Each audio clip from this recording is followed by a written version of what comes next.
कि आपको पता है सबसे ज्यादा जो तकलीफ हुई और जो शुरुआत हुई वो हमारे घर से हुई। हमने भी बहुत सहा, हमने भी बहुत तकलीफ उठाई, मगर उनको लगता था ये माइनॉरिटीज मेजॉरिटी का जो होता है एक ऐसा रिश्ता होता है, इसको बचाना होता है। तो वो उनको अपनी जगह वो खलीश थी और शायद यही वजह है जब वो वजीर आला बने तो उन्होंने सबसे ज्यादा कोशिश की। क्योंकि मैं भी पली बड़ी हूं कश्मीरी पंडितों के घर में, बस उसने मन काकने घर में माना नहीं और नहीं पता, जबरदस्ती हमें निकालते थे, उनके घर से लेके आते थे, हम कहते थे वहीं बैठना है। इसी तरह जम्मू में मैं केडी सेठी के यहाँ होती थी, तो मेरा हिंदू कश्मीरी पंडित सरदार जो है बड़ा मिला जुला मेरा रहा है, बचपन रहा है सबके साथ। तो इसलिए मैं समझती हूं कि हम दोनों का साथ साथ रहना कितना जरूरी है। वंगो तो इधर आप सोचेंगे कि कोई भी जमात दिल्ली में आ जाए, आज बीजेपी है कल कांग्रेस भी आ सकती है, कि कोई भी जमात आपको ऐसे उठा के कश्मीर ले जाएगी, ऐसा कोई नहीं होगा। आप लोगों को भी जुर्रत करनी पड़ेगी, हम लोग भी आपको सपोर्ट करेंगे, तब जाके आप अपने घरों में बस सकते हैं। मैंने पिछली बार कहा था गवर्नर साहब से, मैंने कहा था ये जो आप कुछ मरले जमीन की बात करते हो, इसमें पहली प्रायोरिटी कश्मीरी पंडितों को दे दो। कश्मीर में 1 कमरा 2 कमरा अपने हिसाब से वो बना सके, क्योंकि फ्लैट्स में रहना वो जम्मू और कश्मीर के बराबर ही हो जाता है। मगर अगर कोई जमीन जो डिमार्केट मेरे वक्त में हुई थी, कई जगह पे जमीन डिमार्केट हुई थी, जैसे परदेश साहब ने कहा हालात ऐसे खराब हो गए वो हम नहीं कर सके। मैं चाहती हूं कि कुछ मरले अगर 2 कमरे 3 कमरे ऐसे ऐसे बनाए, बड़ा खूबसूरत बनेगा वो। और मैं चाहूंगी कि इसके लिए मैं काम करूं। आपके यहाँ जो पीएम पैकेज के जो मुलाजिम हैं उनकी बड़ी दुश्वारियां हैं। एक तो उनको एट पार लाना चाहिए, जो हमारे रेगुलर मुलाजिम हैं, SRO 43 का उनको बेनिफिट नहीं मिलता है। काफी लोग मैंने सुना है कि उनकी मौत होगी पर उसके बच्चों को वापस आना पड़ा, तो क्या फायदा हुआ कश्मीर आने का, इस रिहेबिलिटेशन का। इसी तरह काफी मैंने सुना हमारे कश्मीरी मुलाजिम बीमार हैं या उनके घर में कुछ ऐसे हालात हैं, उनको ट्रांसफर नहीं किया जाता। मुझे लगता है ऐसे केसेस में ह्यूमैनिटेरियन व्यू लेना चाहिए। मैं कोशिश करूंगी, मैं कोई गलत वादे नहीं करती हूं। जो आपकी परेशानी, ये बड़ी अच्छी बात बताई इन्होंने कि जहां जहां आपके मंदिर हैं, अगर वहां ज्यादा नहीं 5-5 10-10 कमरे जिसके साथ टॉयलेट वगैरह बने तो शायद आपका आहिस्ता आहिस्ता आना जाना शुरू हो जाए। गांव में जहां भी बड़े बड़े जैसे मटन में हुआ तुलमुल गो बेत कुन कुन जाए गसी शुरुआत सुबह से आपको आने का एक बहाना मिलेगा, एक तरीकेकार मिलेगा और आपको भी दिल में जो खौफ है वो निकलेगा। मगर मैं आपको ये कहूंगी जो मिडिल एज से हैं, जिन्होंने जिंदगी का एक बड़ा हिस्सा गुजारा है, मैं उनसे गुजारिश करूंगी आप थोड़ा रिस्क ले लीजिए, आप आ जाइए। क्योंकि आप आएंगे तो जब आप बसेंगे तो आपको देखिए आपके बच्चे आपसे मिलने के लिए आएंगे, तो एक शुरुआत हो जाएगी। मैं खाली जबानी नहीं कहती हूं, मुझे लगता है कि जम्मू कश्मीर के रंग उड़ गए आपके जाने से। मैंने कश्मीरी पंडितों टीचर से पढ़ाई की है, हमारे घर में पंडितों का आना जाना होता था, हम उनकी गोद में पले बड़े हैं। जब प्यारेलाल हंडू जी आते थे तो मेरी छोटी बहन महमूदा जो इस वक्त अमेरिका में है, सबसे पहले वो उसको गोद में लेते थे और मुझे जलसी होती थी, इसको क्यों लेते हैं मुझे क्यों नहीं लेते हैं। तो ये सब हमने देखा है बचपन में। बाकी लोग तो कहते होंगे कश्मीरी पंडित, पर मैं जानती हूं हमने देखा है, वो बहुत नजदीक से देखा है। तो इसलिए हमारे हाथ में तो इस वक्त कुछ नहीं है, मगर ये जो रिजर्वेशन उन्होंने कश्मीरी पंडितों को दी, मुझे मालूम है इसमें शायद कई लोग जो पीछे कश्मीर में शायद कुछ नाराज भी हो सकते हैं। मैं कहती हूँ रिजर्वेशन देनी चाहिए थी, वो इस तरह नहीं, नॉमिनेशन नहीं होनी चाहिए थी। वो कश्मीर में कम से कम अगर 2 रिजर्वेशन दी तो 2 सीटें वहां रिजर्व करनी चाहिए थी, ताकि कश्मीरी पंडित वहां लड़े और मुसलमान वोट डालें, रिश्ता बन जाए। नहीं तो या बीजेपी अपनी मर्जी के कुछ लोगों को जो उनके इर्द गिर्द घूमते हैं उनको नॉमिनेट करेगी, वो जम्मू में रहेंगे तो फायदा क्या है। अगर वहां आप लोग आके 10 लोग 15 लोग एक सीट से कश्मीरी पंडित 10-10 15-15 एक दूसरे के खिलाफ लड़ते, कश्मीरी मुसलमान वोट डालता, अपने नुमाइंदों को चुनता, तो उसके से खूबसूरत कौन सी चीज हो सकती थी। पर ये करना चाहिए था, पर उन्होंने फिर वही अपने हाथ में सब कुछ रखा, because they want to keep control in their hands. और आज आपको पता है इलेक्शन का वक्त है और बदकिस्मती से बीजेपी का कैंडिडेट नहीं है, मगर मुझे डर लगता है जो 87 में हुआ, 87 से पहले जैसे भी मेरे भाई ने कहा। इस वक्त की बड़ी खबर आपको बता दें ईरान से। ईरानी फौजी हेलीकॉप्टर की इमरजेंसी हार्ड लैंडिंग हुई है और ईरानी सदर इब्राहिम रईसी हेलीकॉप्टर में मौजूद थे। ईरान के ईस्ट अजरबैजान में हेलीकॉप्टर भर रहा था परवाज और आपको बता दें कि रेस्क्यू ऑपरेशन किया गया। हेलीकॉप्टर पायलट ने क्रैश लैंडिंग कराई है। तो ईरान से आपको ये बड़ी खबर बता रहे हैं, ईरानी फौजी हेलीकॉप्टर की इमरजेंसी हार्ड लैंडिंग कराई गई है और ईरानी सदर इब्राहिम रईसी भी इस हेलीकॉप्टर में मौजूद थे। ईरान के ईस्ट अजरबैजान में हेलीकॉप्टर परवाज भर रहा था और रेस्क्यू ऑपरेशन लॉन्च किया गया। हेलीकॉप्टर पायलट ने क्रैश लैंडिंग की।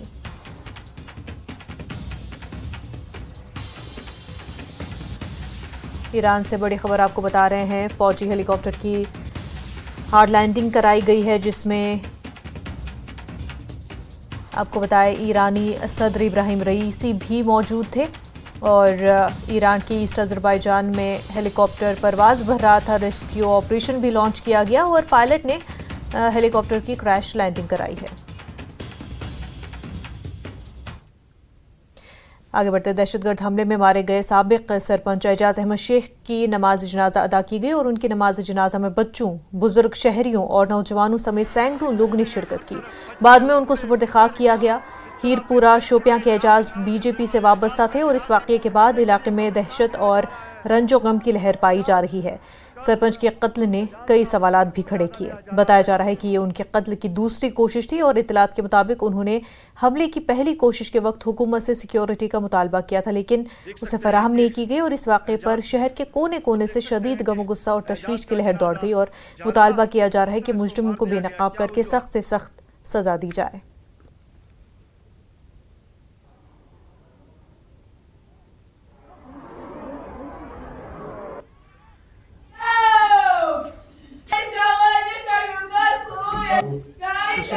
अगर हम कल के इंसिडेंट की बात करेंगे कि कल का इंसिडेंट जो है ये पूरे मुझे लगता है पूरे कश्मीर में ये बहुत दुखद खबर है। एक नौजवान जो कुछ साल ही हो गए शादी के और जब ये शादी करके इसका एक प्लेटफॉर्म मिला था सरपंच का, बहुत बड़ा लॉस है पूरे शोपियान के लिए। आप देखिए किस तरह ये काम करता था, बेगुनाह इसकी जान ली गई। जिन लोगों ने इसकी जान ली उसको हम बख्शेंगे नहीं, तो सवाल ही पैदा नहीं होता, उसको हम बख्शेंगे। मैंने बोला इसी को देता ये 5 दिन, इसमें हम अकोमोडेट करेगा। इलेक्शन के दौर में हालात ख़राब है, इलेक्शन के दौर में कुछ हो जाएगी। देखो इसमें बैरूनी ताकत पीछे है, वो नहीं चाहते, पाकिस्तान नहीं चाहते हम यहाँ पे। हमने जनाजे तो बहुत देखे हैं लेकिन एजाज का ऐसा जनाजा, यानी कि अगर कहीं भी किसी की मौत आती है तो मार्केट बंद नहीं होती है। आप देख सकते हैं हीरपोरा का पूरा बाज़ार सन्नाटा है, बंद है और यहाँ पे हर तरफ मातम है। लेकिन हमने उसके जनाजे में भी देखा, सैकड़ों लोगों ने उसके जनाजे में शिरकत की। इरशाद मलिक, न्यूज़ 18 नेटवर्क, शोपियान। इस बीच जनूबी कश्मीर के ही अनंतनाग जिले के पहलगाम के यनर इलाके में दहशतगर्दों ने एक सयाह जोड़े पर हमला किया। हमले में मियाँ बीवी दोनों शदीद जख्मी हो गए। इस जोड़े का ताल्लुक जयपुर राजस्थान से है। दोनों को SDH सीर हमदान मुंतकिल किया गया और इब्तदाई तिबी इमदाद के बाद उन्हें मजीद इलाज के लिए GMC अनंतनाग मुंतकिल किया गया। उनकी पहचान फराह और उनके शौहर तबरेज़ के तौर पर हुई है। इस वाक़ये के बाद सिक्योरिटी फोर्स ने इलाके में बड़े पैमाने पर सर्च ऑपरेशन शुरू किया।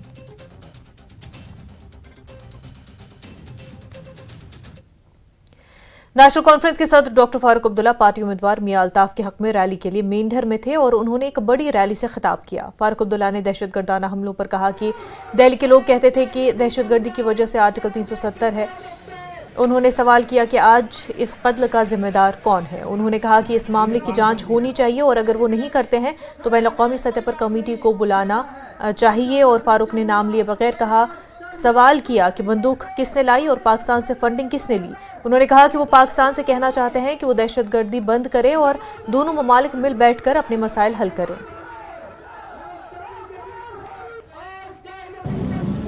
मैंने बार बार ये कहा, ये लोग दिल्ली में कहते थे कि 370 जिम्मेवार है टेररिज्म का। कितने साल से 370 खत्म हो गया है? क्या आतंकवाद बंद हुआ? पूछे उनसे जो दिल्ली में राज करते हैं, या बंद हुआ? कौन मरे? एक बेगुनाह बीजेपी का सरपंच रिटायर्ड हुआ, क्या उसको हक नहीं है जिंदा रहने का? पहलगाम में किया टूरिस्ट पे, उसकी तहकीकात होनी चाहिए, क्यों हुआ, कैसे हुआ और कौन जिम्मेवार है इसका? और अगर ये तहकीकात नहीं करते तो हमें इंटरनेशनल कमेटी को बुलाना चाहिए जो उसकी तहकीकात करे, कौन जिम्मेवार है। डॉक्टर साहब, और मैं अपने इन पड़ोसियों से कहना चाहता हूँ, पाकिस्तान से, कि तब तक अमन नहीं आएगा जब तक आतंकवाद बंद नहीं होगा। वक्त हो गया एक छोटे से ब्रेक का, जल्द होंगे हाजिर।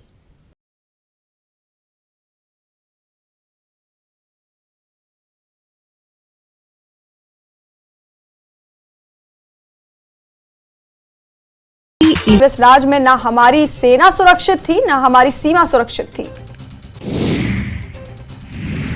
मुख्यमंत्री सुखविंदर सिंह सुक्खू ने केंद्रीय मंत्री अनुराग ठाकुर के बयानों पर किया पलटवार। कहा, रेलवे लाइन के लिए बीजेपी 10 सालों से अलाप रही है राग, लेकिन स्वीकृति अभी तक नहीं दिला पाई। हमीरपुर संसदीय क्षेत्र से कांग्रेस प्रत्याशी सतपाल रायजादा ने केंद्रीय मंत्री अनुराग ठाकुर पर जमकर निशाना साधा। कहा, अनुराग ठाकुर खुद तो बन गए लेफ्टिनेंट और युवाओं को बना रहे अग्निवीर। मंडी संसदीय क्षेत्र से कांग्रेस प्रत्याशी विक्रमादित्य सिंह ने किया मनाली में चुनावी जनसभा को संबोधित। लोकसभा और विधानसभा चुनावों में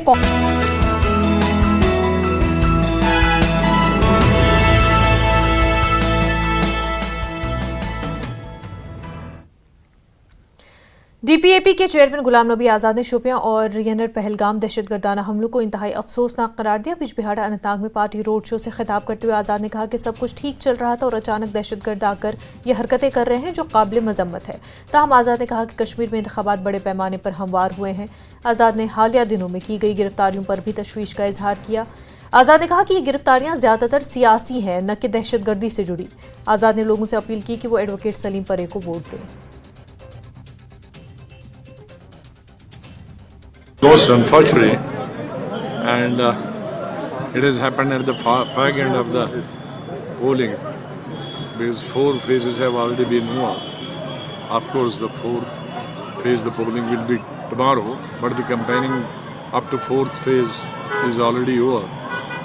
And I was thinking and thanking God that the elections have been smooth. But by and large, the elections have been very, very smooth. I don't know where from these militants have come all of a sudden and had hit the people at 2 places. I was very busy in the campaigning. I could hardly read the statement of Home Minister Umar Saab. सियासी पकड़-दकड़ क्योंकि मैं कहीं भी जहाँ भी जाता हूँ public meeting करने वाली, तो हम कह रहे हैं जी 2 लड़के लिए, 2 लड़कों को आज उठा गए, परसों उठा गए। तो ये जनरल इलेक्शन में हमने कभी देखा नहीं, क्योंकि मिलिटेंट से रिलेटेड जितनी भी पकड़ धकड़ थी वो 5 साल में बहुत हो गई है। तो आज इलेक्शन के बीच में जो पकड़ धकड़ है, मैं समझता हूँ वो ज़्यादा सियासी है और मिलिटेंट। पीडीपी लीडर और party media adviser Iltija Mufti ने जनूबी कश्मीर में होने वाले दहशतगर्दाना हमलों को इंतखाबी अमल में रुकावट डालने की दानिस्ता कोशिश करार दिया। अनंतनाग के पिशवारा इलाकों का दौरा करते हुए इल्तिजा ने कहा कि मरकजी हुकूमत अनंतनाग में दहशत का माहौल पैदा करने की पूरी कोशिश कर रही है और ऐसा लगता है कि इन हमलों के पीछे कोई बड़ी साजिश है। मुफ्ती ने कहा कि श्रीनगर के लोग बड़ी तादाद में वोट डालने के लिए निकले। अनंतनाग राजौरी में सबसे ज्यादा वोटरों की तादाद को मद्देनजर रखते हुए ये हमले एक मुनासिब साजिश के तहत किए गए ताकि वोटरों को पोलिंग बूथ से दूर रखा जा सके। इल्तिजा ने शोपियां और यनर हमलों की मजम्मत की और तमाम मुतासरीन के साथ हमदर्दी का इजहार किया और जख्मी सयाहों की सेहतयाबी की दुआ की। कि आपने देखा श्रीनगर में पोलिंग परसेंटेज कितना ज्यादा था, वो देख के मरकजी सरकार डर गई है and they are trying the level best कि अनंतनाग में लोगों के दिलों में दहशत हो। वरना आप मुझे बताइए, ऑन वन हैंड जैसे यहाँ नॉर्मल सी है, मिलिटेंसी ने हटा दी है, अचानक से डिले के बाद ही ये वाकया क्यों हो रहा है। और मैं आपको और एक चीज बताना चाहती हूँ, 1.5 घंटे तक मैंने कोशिश की पता कराने की कि ये टूरिस्ट कहाँ भर्ती है। हमें ये तक नहीं पता चला कि ये कौन से हॉस्पिटल में, इनको कहीं पता नहीं खुफिया हॉस्पिटल में लेके छुपा दिया है। कहते हैं इनकी सीरियस इंजरीज भी नहीं है, तो इनको क्यों छुपाया जा रहा है from public view? We wanted to go check on these tourist, make sure they're okay. तो गड़बड़ की बात है, ये इन्फ्लुएंस करना चाहते हैं, क्योंकि ये चाहते हैं यहाँ डेमोक्रेसी तभी पनपे जब इनके लोग सिलेक्ट हो। बिकॉज इनके लोग सिलेक्ट नहीं हो रहे, लोग उनको कबूल नहीं कर रहे, अब ये इलेक्शन रिग करने की कोशिश कर रहे हैं। बीजेपी लीडर एजाज हुसैन ने इल्तिजा मुफ्ती के बयान पर रद्द-ए-अमल जाहिर करते हुए कहा कि इल्तिजा कौन है। एजाज ने कहा कि उनकी पहचान ये है कि वो मरहूम मुफ्ती सईद की नवासी और महबूबा मुफ्ती की बेटी हैं, इससे ज्यादा कुछ नहीं। एजाज ने कहा कि अगर कोई उन गैर इंसानी हरकतों के पीछे है तो इल्तिजा सामने आए और सख्त कार्रवाई के लिए सिक्योरिटी इदारों को दिखाए। उन्होंने कहा कि वो हमारे बहादुर सिपाहियों की तौहीन कर रही हैं। इल्तिजा मुफ्ती जी का बयान सुना, लेकिन मैं बताना चाहता हूँ यहाँ के आवाम को, हु इज इल्तिजा मुफ्ती, उसका क्या रोल है, उसका क्या कंट्रीब्यूशन है जम्मू कश्मीर को लेके। यही ना कि वो महबूबा मुफ्ती की बेटी है और ग्रैंड डॉटर है मुफ्ती सईद की, यही उसका कंट्रीब्यूशन है। आज जो हमारे जवान शहीद हुए हैं, जो जिन कार्यकर्ताओं ने शहादत दी है, ये एक हिसाब से उनके ऊपर क्वेश्चन है। ये तो उसी जमात से ताल्लुक रखते हैं जिन्होंने, जब हमारे सीआरपीएफ के जवान शहीद हुए थे लतपुरा में या उड़ी में, उनको भी क्वेश्चन इन्होंने किया था। मेरी सिक्योरिटी एजेंसी से मोदबाना गुजारिश होगी, अगर ये ऐसे एलिगेशंस लगाती है तो क्वेश्चन करिए महबूब इसको, इल्तिजा मुफ्ती जी को, उसको लाइए, इंट्रोगेट करिए। अगर उसको इतना सारा पता है, अगर वो कॉन्फिडेंशियली इतना बोलती है, तो उनको बताना चाहिए कि कौन उनके पीछे है। और दूसरा, जहां तक इलेक्शंस की बात है, हम लोग चाहते हैं, एक भारतीय जनता पार्टी के जो हमारे prime minister honourable Narendra Modi ji ने, उन्होंने बधाई दी कि भाई यहाँ पोलिंग परसेंटेज बढ़ गई। यह हमारे लिए खुशी का एक कि डेमोक्रेसी में अगर हमारी वोटिंग परसेंटेज बढ़ती है, और उस पर क्वेश्चन करना, अपने ही देश के सैनिकों पे क्वेश्चन करना और अपने देश के लिए क्वेश्चन करना और पाकिस्तान का स्पोक्स पर्सन बनना, ये नहीं चलेगा। जनूबी कश्मीर में दहशतगर्दाना हमलों पर रद्द-ए-अमल जाहिर करते हुए नेशनल कॉन्फ्रेंस के सीनियर लीडर शेख बशीर ने कहा कि कश्मीर में जारी हमलों की जिम्मेदारी बीजेपी की है। उन्होंने इल्जाम लगाया कि बीजेपी नहीं चाहती कि कश्मीर के लोग बड़ी तादाद में वोट डालने के लिए बाहर आएं और इसलिए उनमें खौफ का माहौल पैदा किया जा रहा है।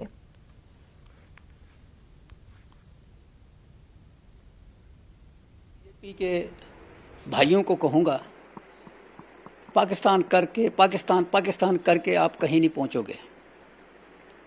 आप कहते हो कि 5 अगस्त 2019 के बाद हमने सब कुछ खत्म कर दिया, तो आपसे ही पूछेंगे कि ये क्या हो रहा है। गवर्नमेंट आप कर रहे हो कि हम कर रहे हैं? जब कोई मर जाता है तो उसके 2 दिन बड़ी चर्चा होती है, उसके बाद फिर आप वहीं पहुंच जाते हो। ये बदकिस्मती की बात है, इसकी डेप्थ में जाना चाहिए। बीजेपी इसकी जिम्मेदार है, ये बीजेपी वाले खुद करवा रहे हैं।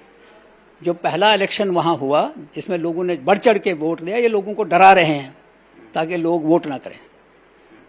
इनसे लोग आगे हैं सामने, और ये जो हम इस चीज़ को कंडेम करते हैं। कोई भी बेगुनाह मारा नहीं जाना चाहिए, ना मरना चाहिए। हमने 35 साल से हम झुलस रहे हैं, मारें खाई हैं, आज भी खा रहे हैं, लेकिन ये जो तमाशा देख रहे हैं, ये जो करवा रहे हैं, ये खुद इसके जिम्मेदार हैं। ये खुद बीजेपी वाले पाकिस्तान करके वो उसका हौसला बुलंद कर रहे हैं।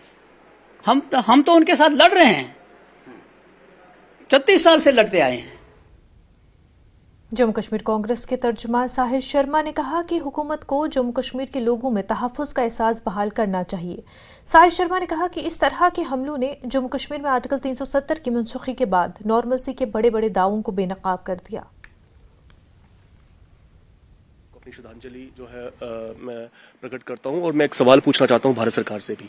कहाँ गए वो लोग जो कहा करते थे कि 370 ही जो है वो जड़ है यहाँ आतंकवाद की? आप देखें कि जिस तरह से टारगेटेड किलिंग्स हो रही हैं, और जिस तरह से उसके बाद भी 370 हटाने के बाद भी आपने देखा होगा पहली बार हुआ पिछले 30 सालों में कि धर्म के आधार पर जो है वो किलिंग हुई, टूरिस्ट के ऊपर जो है वो लगातार हमले हुए हैं। और जो लोग दावा करते थे कि 370 ही इस आतंकवाद की जड़ है, आज वो लोग जो है सारे खामोश हैं। 2022 का अगर आप डाटा उठाकर देखें, 32 जवान जो है हमारे 1 साल के अंदर इस जम्मू कश्मीर के अंदर शहीद हुए हैं। तो मैं हाथ जोड़कर इस भारत सरकार से मैं ये अपील करूंगा कि यहां पर जो है एक सेंस ऑफ सिक्योरिटी जो है लोगों के अंदर प्रिवेल करें, लोगों के अंदर इस बात का भरोसा जताएं कि वह इस जम्मू कश्मीर के अंदर सिक्योर है। सिर्फ बयानबाजी से, सिर्फ चुनावी फायदा लेने के लिए कश्मीर का जिक्र कर देना, उससे जो है यहां काम नहीं चलेगा। जम्मू कश्मीर के लोगों के मन में डर व्याप्त है, और उस डर को निकालने का अगर जिम्मेदारी किसी के ऊपर है तो वो भारत सरकार की है। जम्मू कश्मीर बीजेपी के सदर रविंद्र रैना ने जनूबी कश्मीर में बीजेपी लीडर एजाज अहमद शेख के कत्ल की शदीद तौर पर मजम्मत की है और कहा कि बुज़लाना पाकिस्तानी दहशतगर्दों ने एक बार फिर कश्मीर में इंसानियत का खून बहाया है। उन्होंने कहा कि एजाज की शहादत रायगा नहीं जाएगी और मुजरिमों को कैफर किरदार तक पहुंचाया जाएगा। कायर पाकिस्तानी आतंकवादियों ने कश्मीर को लहूलुहान किया है, कश्मीरियत का कत्ल किया गया है। भारतीय जनता पार्टी के कार्यकर्ता एजाज अहमद शेख साहब को जिस बेरहमी से, निर्ममता से दक्षिण कश्मीर के शोपियान में उनका कत्ल किया गया है, ये इंसानियत को दागदार कर दिया है, ये मानवता का कत्ल है, ये कश्मीरियत को लहूलुहान किया है। पाकिस्तान के इन कायर आतंकवादियों ने जिसने भी इस जघन्य अपराध को किया है उनको कानून तो सजा देगा ही, उनको ऊपर वाला भी इन गुनाहगारों को माफ नहीं करेगा।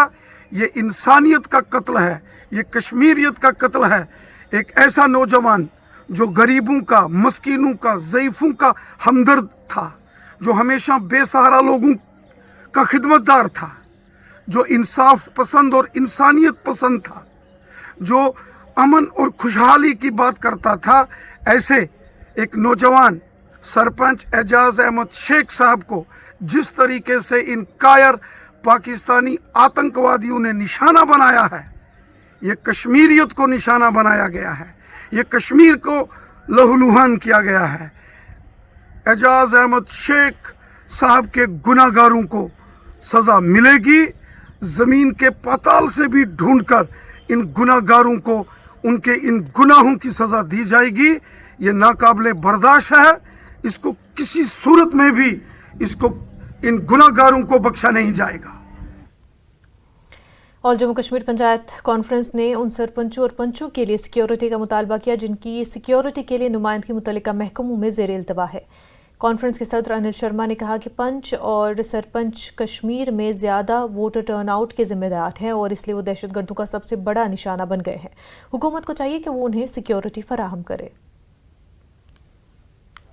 वो है पोलिंग परसेंटेज का बढ़ना। पोलिंग परसेंटेज बढ़ी गई, उसमें जो मेहनत की गई वो पंचों सरपंचों ने की।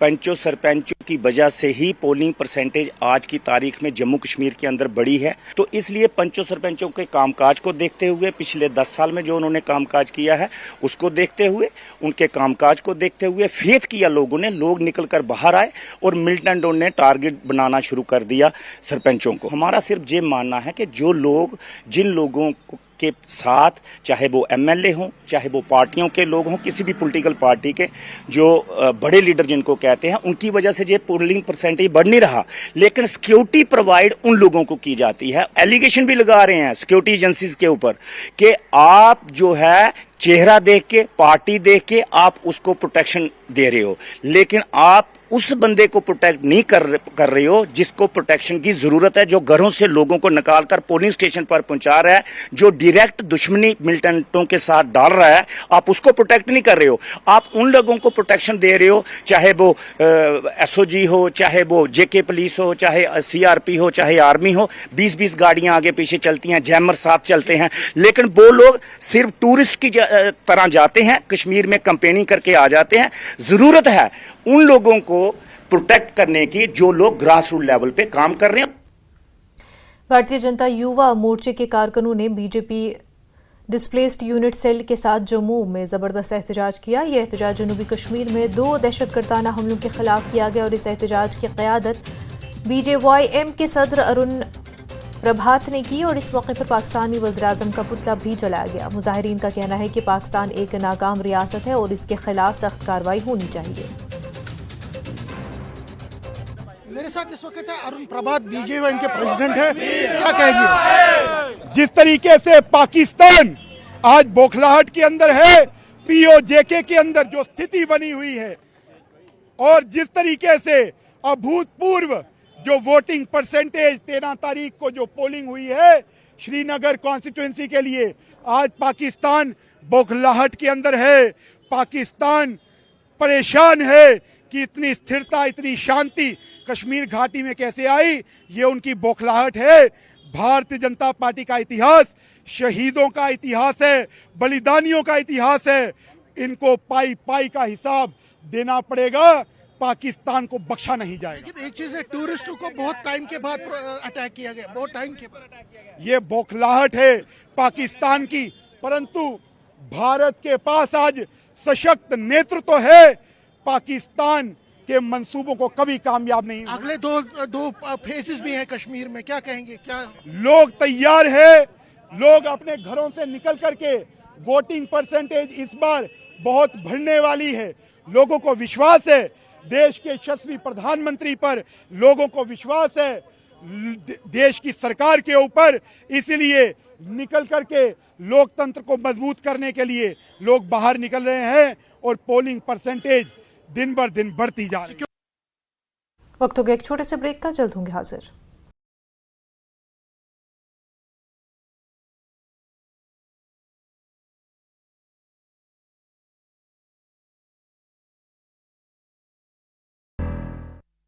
कावेरी किया। कांग्रेस प्रदेश उपाध्यक्ष नरेश चौहान की प्रेस कॉन्फ्रेंस, बीजेपी और पीएम मोदी पर जमकर बोला हमला। कहा 10 साल से केंद्र में सरकार, फिर भी अच्छे दिन नहीं आए, बीजेपी खेमे में दिख रही है बौखलाहट। कांग्रेस प्रत्याशी विवेक शर्मा ने ऊना के कुटलैहड़ विधानसभा क्षेत्र के उपचुनाव के लिए किया जमकर चुनाव प्रचार। विवेक शर्मा ने बीजेपी पर साधा निशाना, कहा लोगों ने कांग्रेस की जीत के लिए मन कर लिया है पक्का।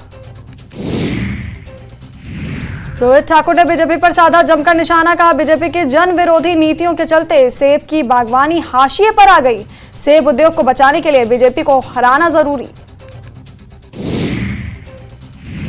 जोगेंद्रा बैंक के चेयरमैन मुकेश शर्मा ने बीजेपी पर जमकर साधा निशाना, कहा कांग्रेस ने जो गारंटी प्रदेश वासियों को दी थी, उनमें से अब तक 5 गारंटियों को प्रदेश सरकार ने पूरा किया।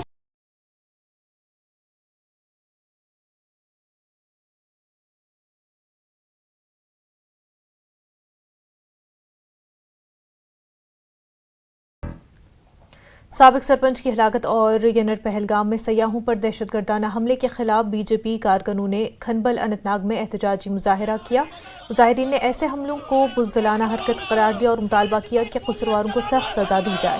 जम्मू कश्मीर बीजेपी नायब सदर सुफियान मोहम्मद यूसुफ, एडवोकेट सईद वजाहत, RS पठानी और दीगर लीडरान मौजूद थे।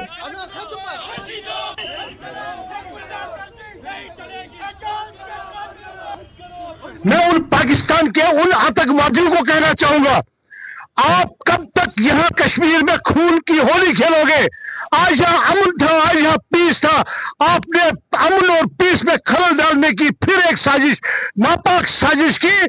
बट हमारा फौज, हमारा पुलिस, हमारी पैरामिलिट्री फोर्सेस सक्षम है आपसे निपटने के लिए। मैं अपनी एजेंसियों को अपील करना चाहूंगा, भारतीय जनता पार्टी के कार्यकर्ताओं द्वारा कश्मीर रो रहा है, इन कातलों को जल्द से जल्द न्यूट्रलाइज किया जाए। जिन कातलों ने हमारे टूरिस्ट के ऊपर वार किया, जिन कातलों ने हमारे एजाज के ऊपर वार किया। आतंकवाद मुर्दाबाद, अलगाववाद मुर्दाबाद, यही एक सेंटिमेंट है, एक स्पिरिट है, यही जज्बा है, यही जुनून है जम्मू कश्मीर और विशेषकर कश्मीर के भारतीय जनता पार्टी के कार्यकर्ताओं का।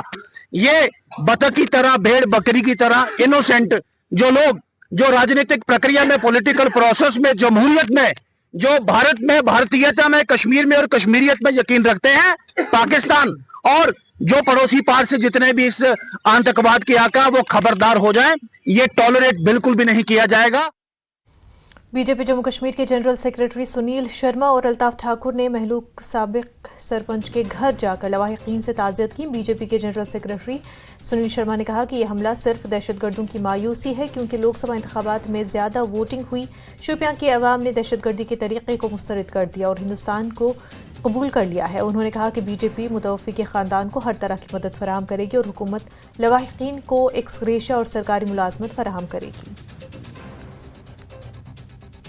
पाकिस्तान की डेस्परेशन को शो करता है, जिस प्रकार से कश्मीर की जनता ने भारत की जमहूरियत पर विश्वास जताया है और 4 दशकों के बाद 40% के वोट को यहाँ पे अंजाम दिया है, ये कहीं न कहीं परेशानी का सबब बना हुआ है पाकिस्तान के लिए और उनके यहाँ पे जालिमों के लिए, जिन्होंने एक निहत्थे इंसान को जो 5 साल सिर्फ डेवलपमेंट अपने गांव की कर रहा था, अपने इलाके की कर रहा था, उसको निशाना बनाया। ये कोई इंसानियत नहीं है। अगर इनको इतना जुनून है, सामने आए, फोर्सेस के साथ लड़े, फिर हम मानेंगे कि ये कोई लड़ाकू लोग हैं। ये काहिर लोग हैं, ये बुज़दिल लोग हैं, निहत्थे लोगों को निशाना बना रहे हैं और अपनी डेस्परेशन को बाहर निकाल रहे हैं। मैं आपको यकीन दिलाना चाहता हूँ, भारतीय जनता पार्टी का अगले 5 साल का कार्यकाल इस आतंकवाद को ज़मीन में दफन करके यहाँ पे एक आम शहरी के लिए हम अमन का माहौल तैयार करेंगे। CPIM के सीनियर लीडर मोहम्मद यूसुफ तारिगामी ने कहा कि गुज़िश्ता रोज़ पेश आए पुरतशद्दुद वाक़यात की जितनी मजम्मत की जाए उतनी कम है। उन्होंने कहा कि मुल्क में अक़लियती फ़िरक़ों को लेकर जो मनाफ़रत की सियासत हो रही है उससे लीडरान को बाज आना चाहिए। उन्होंने कहा कि इससे मुल्क में नफरत फैल सकती है। बोगाम कुलगाम में पार्टी का यूथ कन्वेंशन मुनक़िद हुआ। मोहम्मद अफजल, ज़हूर अहमद, मोहम्मद अब्बास और मोहम्मद याकूब ने खिताब किया। मुक़र्रीन ने मुल्क में हो रही मनफी सियासत की मुखालफत की और कहा कि वक्त आ गया है कि लोग अपने मनपसंद नुमाइंदों और हुकूमत को मुंतखब करें। अफसोसनाक वारदातें हुई कल और आज रात को, जिसमें एक जवान साला शहरी एक सियासी कारकुन बेदर्दी से मारा गया और जो यहाँ टूरिस्ट आए थे उनको जख्मी किया गया। यह न सिर्फ अफसोसनाक है बल्कि दर्दनाक है, शर्मनाक भी है। CPIM न सिर्फ इसकी मजम्मत करती है बल्कि हर मकतब फ़िक्र से अपील भी करना चाहती है कश्मीर के लोगों से, जम्मू के लोगों से, कि वो एक साथ मिलकर तशद्दुद की हर हरकत को कंडम कर ले, मजम्मत कर ले और ये ऐलान कर लें कि हमारा ये वतन अब और तशद्दुद की जद में, लपेट में नहीं आना चाहिए। ये हमारा मुतालबा है और हमारे मुफाद में। दहशतगर्द हमले में जख्मी हुए 2 सयाहों के अहल खाना ने उनके साथ मौजूद दीगर अफराद को वापस घर पहुंचाने के लिए इक़दाम उठाने की मांग की है। उन्होंने जख्मियों को बेहतर इलाज फराहम करने का तिब्बी मुतालबा किया है।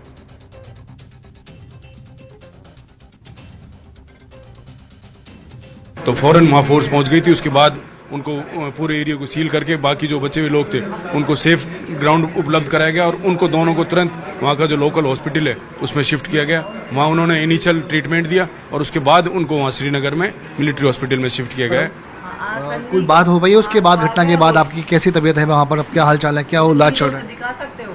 पहले अलगांव में थे, फिर अब श्रीनगर में ले आए थे। रात को ही 11 बजे तकरीबन श्रीनगर में ले आए थे। वहाँ उनका तबरेज का इलाज हो रहा है, उनके मेरी बेटी का भी इलाज हो रहा है। जो बाकी के बचे हुए लोग हैं, बच्चे भी हैं, ज़्यादातर बच्चे औरतें हैं, उनकी आने की व्यवस्था, क्योंकि बुधवार के टिकट उनके अभी बाल मुकंदाचार्य जी भी आए थे, तिवारी जी भी बैठे हुए हैं हमारे पास।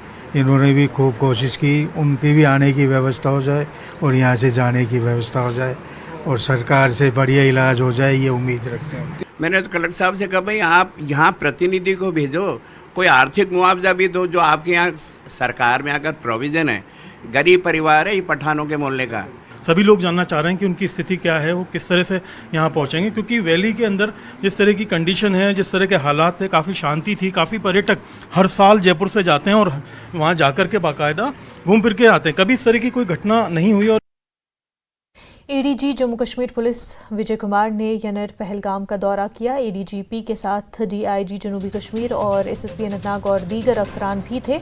एडीजी ने जाए वक़ूअ का जायजा लिया और पुलिस को हिदायत दी कि वो दहशतगर्दाना हमले की तफ्तीश में तेज़ी से सुरत लाएं। पुलिस, फौज और सीआरपीएफ ने दीगर सिक्योरिटी एजेंसियों के साथ मिलकर यनर पहलगाम में सयाहों पर हमले में मुलविस दहशतगर्दों को पकड़ने के लिए कार्रवाइयाँ तेज़ कर दी।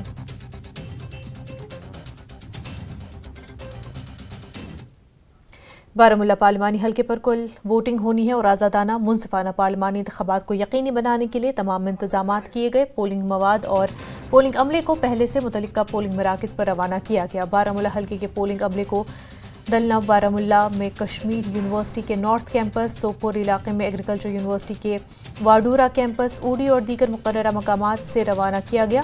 पोलिंग अमले को उनके पहले से नामजद पोलिंग स्टेशनों पर मुनासिब हिफाजती इंतजामात के साथ रवाना किया गया।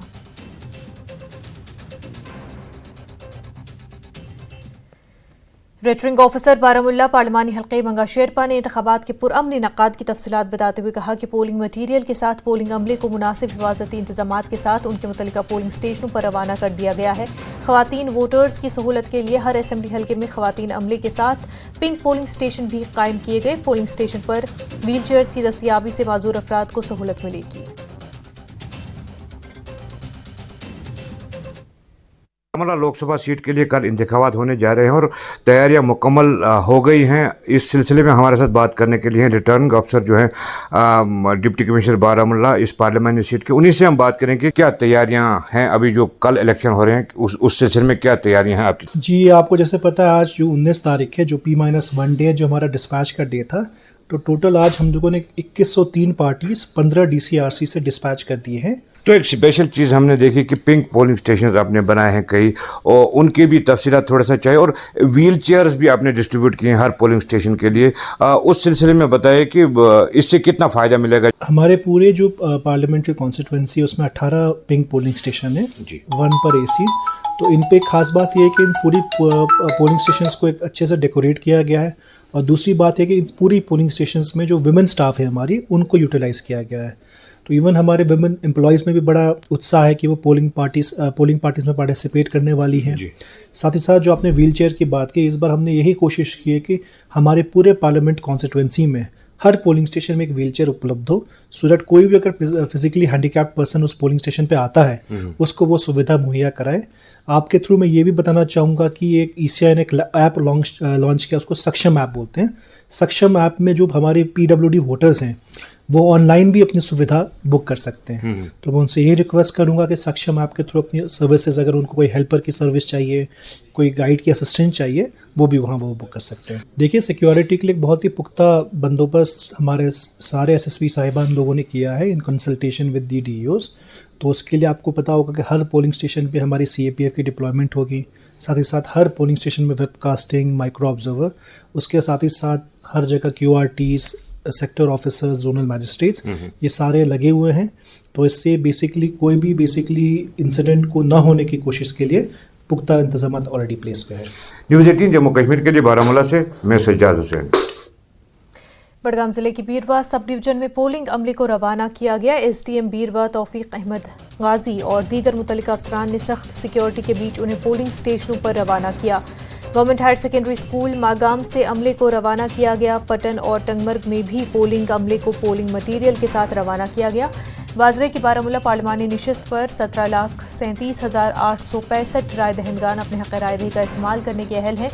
उनमें 8,75,831 मर्द और 8,62,000 खवातीन के अलावा जिस्मानी तौर पर माजूर अफराद की तादाद 17,128 है। बारामूला पार्लिमानी नशिस्त में 18 असेंबली हल्के हैं।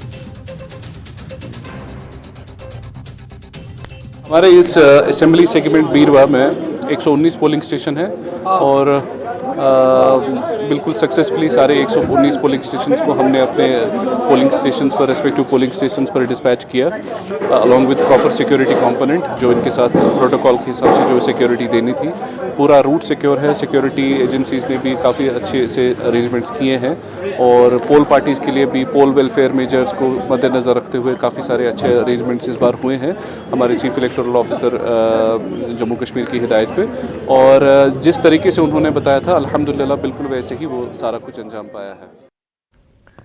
जबरदस्त इंतखाबी मुहिम के बाद बारामूला पार्लिमानी नशिस्त के लिए जिला कुपवाड़ा में भी कल वोट डाले जाएंगे। 22 उम्मीदवारों की किस्मत कल EVM में बंद होगी। कुपवाड़ा जिले में वोटिंग के पेश नज़र तमाम तरह के इंतजामात मुकम्मल किए गए। पोलिंग अमले को इंतखाबी मवाद के साथ मुतल्लिका पोलिंग स्टेशनों पर रवाना किया गया। नेशनल कॉन्फ्रेंस के उमर अब्दुल्ला, पीपल्स कॉन्फ्रेंस के सज्जाद लोन, PDP के फयाज अहमद मीर और इंजीनियर अब्दुल रशीद जैसे लीडरान मैदान में हैं।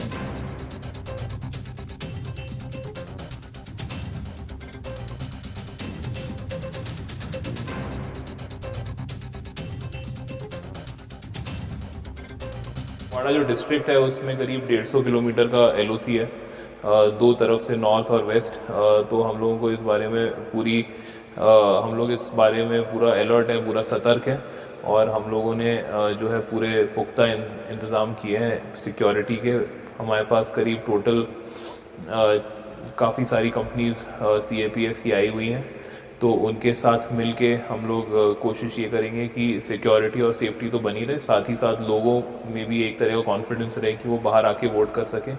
तो आज की तारीख में हम लोगों की यही कोशिश है कि लोगों को वो सेफ़ और सिक्योर माहौल दें जिसमें वो अच्छे से आके और फ्रीली वोट करेंगे। तो जहाँ तक डिस्ट्रिक्ट एडमिनिस्ट्रेशन कुपवारा का ताल्लुक है या डिस्ट्रिक्ट इलेक्शन ऑफिसर कुपवारा का ताल्लुक है, मैडम आयुषी सिद्धन जो हमारी डिप्टी कमिश्नर है, from the date of issuance of notification 16 March से हमें 2 महीने का टाइम मिला and we have been very meticulous and we delineated each and every detail on papers and today we rolled it out. हमने 611 polling station के लिए polling parties बनाई, presiding officer P1, P2, P3, micro observers, उनको machines दे दिए साथ, उसमें ballot unit, postal unit और उनकी ट्रेनिंग मुकम्मल तौर गई और 611 पोलिंग स्टेशन के लिए हमने कल से ही पोलिंग पार्टीज रवाना की, क्योंकि we have 3 higher reach and terrainous belts of Keran, Karnah and मिसल। वक्त हो गया एक छोटे से ब्रेक का, जल्द होंगे हाजिर।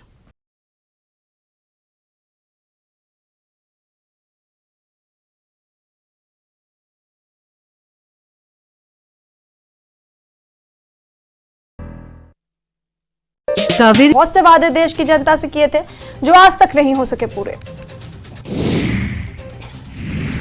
प्रदेश किसान कांग्रेस के उपाध्यक्ष नवनीत सूद ने बीजेपी पर साधा जमकर निशाना, कहा कांग्रेस पार्टी हमेशा रही है किसानों की हितैषी, बीजेपी ने हमेशा से की है किसानों के हितों की अनदेखी।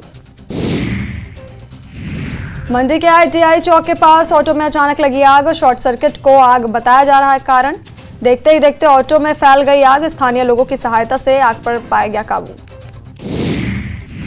हिमाचल दौरे पर बीजेपी के राष्ट्रीय अध्यक्ष JP नड्डा नूरपुर के रहन और चंबा में की चुनावी रैली, कहा मोदी जी ने 10 साल में राजनीति की परिभाषा बदल डाली। बीजेपी के राष्ट्रीय अध्यक्ष JP नड्डा ने किया शिमला के कालीबाड़ी माता के दर्शन, मंदिर में की पूजा अर्चना।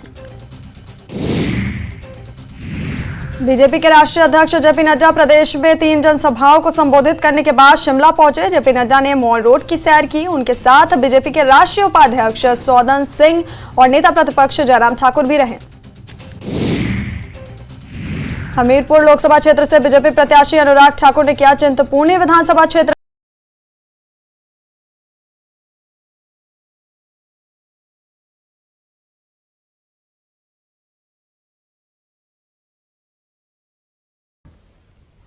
बांडीपुरा में हाजन सोनवारी की नोडल अफसर डॉक्टर नुसरत वली ने पिंक पोलिंग स्टेशन पर खवातीन के लिए दस्तियाब सहूलियात के बारे में न्यूज़ 18 को तफसीली जानकारी फराहम की। ज़िला बांडीपुरा के हाजन इलाके में ये जो आप यहाँ पे देख रहे हैं पिंक पोलिंग स्टेशन यहाँ पे बनाया गया है। आपकी इसके बारे में ये बता दूँ कि ये जो पोलिंग स्टेशन होगा एंटायरली जो है इसको वुमेन मैनेज करेंगी, from polling party to security personnel सारे जो हैं वो वुमेन बेस्ड होंगे। यहाँ पे सारी ख़वातीन होंगी जो यहाँ पे जो है वोटर्स को एनकरेज करेंगे, पर्टिकुलरली वुमेन वोटर्स जो है उस शरह को जो है बूस्ट करने के लिए उनको यहाँ पे हौसला अफजा माहौल बनाने के लिए ख़वातीन को ही इसमें जो है यहाँ पे नाफिज किया गया है। चाहे पोलिंग पार्टी की बात करें या सिक्योरिटी पर्सनस की बात करें, सब जो है ख़वातीन ही इसको जो है मैनेज करेंगी। हमारे साथ यहाँ पे डॉक्टर नुसरत जी हैं जो नोडल अफसर हैं यहाँ पे इस पोलिंग स्टेशन के हवाले से, उन्हीं से मज़ीद जानते हैं। मैम बताएं इसके बारे में, ये जो पिंक पोलिंग स्टेशन यहाँ पे बनाया गया है, क्यों बनाया गया और क्या फैसिलिटीज़ हैं? अस्सलाम वालेकुम। मैं आप ख़वातीन हज़रात से ये बोलना चाहूँगी कि जो पिंक पोलिंग स्टेशन है ये लोकसभा 2024 के इलेक्शंस में इस तरह से पहली बार देखा जा रहा है कि जो फीमेल्स है, जो फीमेल वोटर्स का टर्न आउट है उसको बढ़ाने के लिए और उनकी कम्फर्ट लेवल को मद्देनज़र रखते हुए यहाँ पे पिंक पोलिंग स्टाफ पूरा जो अमला होगा, जो इलेक्शन का अमला होगा, वो सभी पूरा स्टाफ जो है फीमेल्स हैं। उसके अलावा जो सिक्योरिटी पर्सनल है, जो हमें सिक्योरिटी मैसर करते हैं, वो भी जो है फीमेल्स ही होंगे। तो ये पूरा इस मद्देनज़र ये चीज़ रखी गई है कि जो फीमेल वोटर्स होंगे उनकी ये कंफर्ट लेवल रहे, वो हमारे साथ आगे आसानी से हमारे साथ इंटरेक्शन कर पाएँ और अपना इलेक्शन का जो ये एक माहौल है उसको इंजॉय भी कर पाएँ और प्लेजेंटली वो अच्छे से उनका काम शाम जो अच्छे से हो जाए। ये जो गवर्नमेंट का इनिशिएटिव है, इससे पोलिंग की जो शरह है ख़ास करके ख़वातीन में वो बढ़ेगी और बेहतर तरीके से वो भी अपने मुस्तकबिल को यहाँ पे अपने जो उनके फेवरेट यहाँ पे नुमाइंदे होंगे उसको यहाँ पे सिलेक्ट करेंगे। न्यूज़ 18 के लिए बांडीपुरा से साजिद रसूल। मरकज़ के ज़ेर इंतज़ाम इलाक़े लद्दाख रियासत जम्मू कश्मीर से अलग होने के बाद पहले लोकसभा इंतख़ाबात के लिए तैयार है। करगिल से आज़ाद उम्मीदवार मोहम्मद हनीफ़ा, बीजेपी उम्मीदवार ताशी ग्यालसन और कांग्रेस उम्मीदवार सरिंगनाम ग्याल मैदान में है। लद्दाख पार्लिमानी हल्के में 1,84,798 रजिस्टर्ड वोटर है। उनमें ज़िला करगिल के 95,928 और ज़िला लेह के 88,870 वोटर शामिल है। ज़िला लेह में 298 और करगिल में 279 पोलिंग स्टेशन भी है। पोलिंग पार्टियों को आज सुबह मरकजी ज़ेर इंतज़ाम इलाके लद्दाख के chief electoral officer, district election officer, SSP Leh और एडिशनल SP ने रवाना किया।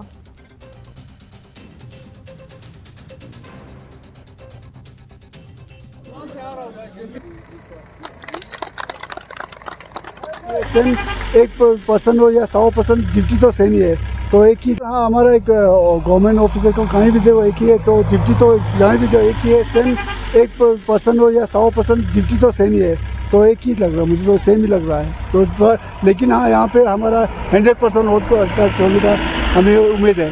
सभी टीम जो इलेक्शन मशीनरी है इधर, सभी टीम का अच्छा जोश है और मुझे लगता है कि ये इलेक्शन बहुत अच्छी तरह से हो जाएगा और मुझे आशा है कि इस इलेक्शन में हमारा 90% से ऊपर हो जाएगा। जितनी हमने मेहनत की है उस हिसाब से मुझे लगता है कि इस बार लोग बाहर आएंगे। जम्मू कश्मीर की बारामुल्ला लोकसभा सीट के लिए कल वोटिंग होने जा रही है और दिल्ली में 218 माइग्रेंट वोटर भी इसमें शामिल है और तमाम तैयारियां मुकम्मल कर ली गई है। सिक्योरिटी के साथ तमाम इंतखाबी अमले को मटीरियल के हमरा रवाना कर दिया गया। दिल्ली में वोटर सेंटर कायम किए गए जहां माइग्रेंट्स अपना वोट डाल सकते हैं। वोटर्स के लिए मुफ्त ट्रांसपोर्ट की सहूलत भी कल दस्तयाब होगी। इसके हमारे बारामूला कॉन्स्टिट्यूंसी की जैसे कल वोटिंग है, तो इसके लिए हमारे 218 वोटर हैं जो जिन्होंने एम फॉर्म अप्लाई किया था। हमारे इधर ट्रांसपोर्ट के ज़रिए ही उनको दिक्कत होती होगी क्योंकि अलग अलग लोकेशन पे रह रहे हैं सभी। तो हमने जो उनके एसोसिएशन वगैरह जो हैं पंडित माइग्रेंट्स की, उनके जो हेड्स हैं उनके थ्रू व्हाट्सएप पे और मीडिया में भी इस तरह काफ़ी आपके थ्रू भी बताया है सभी को कि मैक्सिमम पार्टिसिपेशन की जाए। Director general police Jammu Kashmir और ADGP कश्मीर हरपुरा शोपियां पहुंच गए और उधर साबिक सरपंच और बीजेपी कारकुन के कत्ल के खिलाफ कैंडल मार्च निकाला गया। उन्होंने कहा कि किसी एक का कत्ल नहीं, पूरी इंसानियत के कत्ल के बराबर है।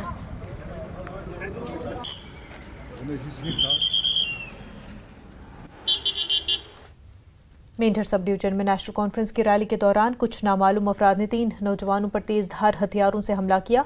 जख्मी नौजवानों को फौरी तौर पर मेंढर के सब डिस्ट्रिक्ट अस्पताल मुंतकिल किया गया, जहां 2 की हालत नाजुक देखते हुए उन्हें राजौरी के मेडिकल कॉलेज रेफर कर दिया गया। नेशनल कॉन्फ्रेंस की रैली में डॉक्टर फारूक अब्दुल्ला और अनंतनाग के उम्मीदवार मियां अल्ताफ मौजूद थे और एक बहुत बड़े जलसे आम से खिताब किया गया था।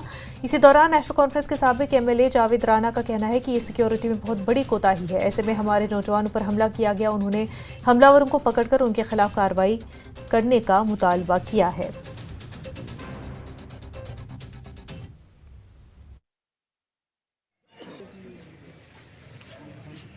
इतनी सिक्योरिटी होने के बावजूद और एक VVIP का विजन था और इलेक्शन कैंपेन में यहाँ जो फार्मर चीफ मिनिस्टर हैं, मौजूदा MP डॉक्टर फारूक अब्दुल्ला और हमारे पार्टी के कैंडिडेट और नेशनल कॉन्फ्रेंस की पूरी लीडरशिप और ये सब लोग वहाँ मौजूद थे। इतना बड़ा जम्मू कश्मीर में एक कोई बदमाश आया है और 2 हमारे जो नौजवान बच्चे हैं उनकी जान लेने की कोशिश की है। हैरानगी की बात है कि इतनी सिक्योरिटी कवर में कैसे वो चाकू लेके अंदर गया है, वेपन लेके अंदर गया है। ये 2-3 दिन पहले का ये वाक़या है। 2-3 दिन पहले भी इसके जो लड़का जख्मी किया है, इसके भाई को उन्होंने मारा। तो उस पर FIR भी लगाया था कंसर्न पुलिस स्टेशन ने, और मैंने भी बात की थी कि इस पे जो है एक्शन लिया जाए। 3 बंदे इंजर्ड आए हैं, एक जिनमें सीरियस है जिसको लोअर एब्डोमिनल इंजरी है शार्प एज वेपन से, उसकी इंटेस्टाइन जो है वो बाहर आई हैं और इंटेस्टाइनल परफोरेशन है उसको, तो उसको हमने इमीडिएटली फर्स्ट एड देके रेफ़र किया है। दूसरा जो है दूसरे वाले साथ एक जो 2 हैं वो स्टेबल है, एक क्रिटिकल कंडीशन में है। तो सर कहाँ भेजा उनको? परजोरी के लिए भेजा उनको। जो स्टेबल है उनकी मतलब ठीक है? वो ठीक है दोनों का।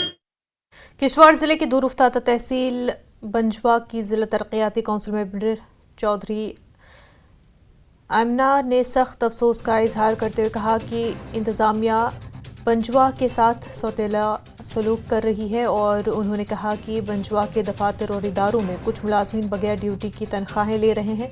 उन्होंने कहा कि चंद मुलाजमीन ने इलाके में सभी दफातर का माहौल अरसे दराज से ख़राब करके रखा है, और ऑनलाइन के दौर में भी वो अपने हाजिरियाँ कहाँ से और कैसे लगाते हैं। DDC ने कहा कि एजुकेशन महकमे का भी बहुत बुरा हाल है, स्कूलों में बच्चों को बुनियादी सहूलियात तक मैसर नहीं है। लंबे अरसे से मांग है कि जो ये चंद मुलाजमीन इलाके में गरीब और मजदूर तबके की आवाम को धोखा दे रहे हैं और अपनी ज़िंदगी ऐशो आराम से बसर कर रहे हैं, उन पर कार्रवाई होनी चाहिए। बंजवा के अंदर एक स्कैम चल रहा है जो कि मुलाजमीन का गैर हाजिर होना है। मुलाजम अपनी ड्यूटियों से गैर हाजिर हैं, और ख़ास कर मैं एजुकेशन डिपार्टमेंट की बात करूंगी। जो सरकार तालीम और तरक्की और मुल्क को आगे लेने की बात करती है, इनके कुछ ओहदेदारान ज़मीनी सतह पे गरीबों का गला घोंटने का काम कर रहे हैं। बायोमेट्रिक हाजिरी होने के बावजूद भी मुलाजम अपनी ड्यूटियों से गैर हाजिर हैं और तनख्वाहें निकाल रहे हैं। मुझे समझ नहीं आती कि गैर हाजिर होने के बावजूद भी अफसोस है मुझे इस चीज़ पे कि महीनों मुलाजम अपनी गैर हाजिरी के शिकार हैं, और फिर भी मुलाजमीन को अपनी तनख्वाहें रिलीज़ करवा लेते हैं। वो किस तरीके से करवा रहे हैं, ये सवाल है ZDO साहब द्राक्षाला से, CO साहब किश्तवाड़ से और DC साहब किश्तवाड़ से कि किस तरीके से उनको गैर हाजिरी के अंदर भी वो अपनी तनख्वाहें रिलीज़ करवाते हैं और अपने बच्चों को प्राइवेट स्कूलों में पढ़ाते हैं और अपने बच्चों को ऐश व आराम करवाती हैं, और गरीब लोगों के बच्चे जो हैं वो रो रहे हैं, दर्द में, और उनका जो मुस्तकबिल है वो अभी खतरे में है। DC साहब से फिर से अपील करती हूँ कि जल्द से जल्द इस मसले पे कार्रवाई की जाए। अगर इस मसले पे कार्रवाई नहीं की गई तो हम सड़कों पे उतरेंगे। जिस तरीके से आपको मैंने इतने सारे लेटर लिखे, CO साहब को मैंने कहा, बहुत मरतबा कहा कि खुदारा अब तो एक्शन लीजिए, अब तो अपनी आंखें। रियासी जिले में श्री माता वैष्णो देवी जी के दरबार पर आने वाले हजारों अकीदतमंदों ने हर रोज भोले बाबा के दर्शन के लिए शिव खोड़ी जाते हैं, लेकिन कटरा से शिव खोड़ी जाने वाली सड़क की हालत गुज़िश्ता कई सालों से ख़राब थी, लेकिन मकामी इंतज़ामिया ने सड़क पर तारकोल बिछाने का काम शुरू कर दिया है। सड़क पर ब्लैक टॉपिंग के बाद अकीदतमंदों का सफ़र और भी आसान और खुशगवार होने वाला है। सड़क को बेहतर बनाने का काम नौदेवी से भमला तक जारी है, जिससे जम्मू राजौरी पुंछ के लोगों को भी फ़ायदा पहुँचेगा। जो सड़क का आप देख रहे हैं कि सड़क नए सिरे से बन रही है, जो कटरा से शिवपुर तक सड़क बन रही है ना, लाजवाब चीज़ बन रही है। मतलब बहुत अच्छा एक मतलब जो भी आते हैं लोग यहाँ पे रुकते भी हैं ना, बताते हैं यार पीछे से जो तारकोल वगैरह लुक वगैरह पड़ रही है, काफ़ी शानदार पड़ रही है। और अभी पीछे तो DC साहब भी गए थे चेक करने के लिए रात को वहाँ पे, लेकिन शानदार अच्छा बन रहा है। रोड खस्ता हालत थी, खड्डे, मतलब पानी, जब बारिश का पानी सारा रोड में ही आना है। अब तो चलो सीधा किया, ठीक है, अब तो ठीक हो गया इस पर। तो सड़क की बात की जाए तो पहले इस सड़क की बहुत बुरी हालत थी, यहाँ पे इतने खड्डे वगैरह होते थे। हम यहाँ से खुद ड्राइव करते हैं, हमें यहाँ से घर जाना होता है तलवाड़ा तक, तो मतलब ये रोड की ऐसी हालत थी कि यहाँ पे हमारी मिनट में बाइक वगैरह स्किड हो जाती थी, तो थोड़ा डर रहता था गिरने का। तो पहले से अब बहुत ज्यादा बेटर हो चुका है, मतलब अच्छा रास्ता हो चुका है। यहाँ पर पहले मैंने सुना था कि बहुत वैसा होता है, सड़क वैसा है, पर इधर मच बेटर है। अब पहले से ज्यादा अच्छी सड़कें हो गई हैं। यहाँ जितने भी लोग आते हैं यहाँ से खुशी हंसते उठते खुलते हैं, मतलब इधर उधर घूमते हैं, शिव खोड़ी भी जाते हैं, और कटरा से यहाँ तक बहुत अच्छा रास्ता है। देखिए, काम चल रहा था, थोड़ी तेजी आई है। मुझे पूर्ण उम्मीद है कि ब्लैक टॉपिंग टिल रियासी तो खत्म हो जाना चाहिए बाय दिस मंथ एंड, या मे बी जून के पहले हफ्ते तक। और जो रियासी से रंसू है उसमें 1 महीना और लगा के चलिए, क्योंकि बीच बीच में इन्होंने ब्लैक टॉपिंग किया, बीच में रोड का काम हमने तेजी करवाने के लिए इंस्ट्रक्शन दिए। तो जून एंडिंग तक मुझे उम्मीद है मॉनसून से पहले हमारी ये सड़क एक अच्छे तरीके से तैयार हो जाएगी। बीजेपी जम्मू कश्मीर तर्जुमान अल्ताफ ठाकुर ने कहा कि कश्मीर अब जमहूरियत चाहता है और पाकिस्तान और दहशतगर्दों को जमहूरियत में कश्मीरियों की शिरकत पसंद नहीं आई। उन्होंने कहा कि पाकिस्तान बौखलाहट का शिकार हो चुका है। सयाहों पर हमला कश्मीरियों की रोजी रोटी पर हमला है। ठाकुर ने कहा कि एजाज अहमद को पहले ही धमकियां मिल रही थी, लेकिन डीसी शोपियां ने इस पर तवज्जो नहीं दी। अब डेमोक्रेसी चाहता है, कश्मीर अब अमन चाहता है और कश्मीर अब डेवलपमेंट की राह पे आगे चलना चाहता था। बदकिस्मती से पाकिस्तान और पाकिस्तान की जो एजेंट्स है, दहशतगर्द है, उनको कश्मीर का ये पीस और कश्मीरियों का जो डेमोक्रेटिक प्रोसेस में हिस्सा लेना ये रास नहीं आया है। इसलिए खौफ और दहशत फैलाने के लिए कल शाम को टूरिस्ट पे अटैक करना और भारतीय जनता पार्टी के कार्यकर्ता को शहीद करना इस बात का वो दर्शाता है कि जो फ्रस्ट्रेशन लेवल है वो बहुत ऊंची है और एक टूरिस्ट का। बुलेटिन में फिलहाल इतना ही, पर आप बने रहे न्यूज़ 18 जम्मू कश्मीर दाखिल हिमाचल के साथ। आदाब।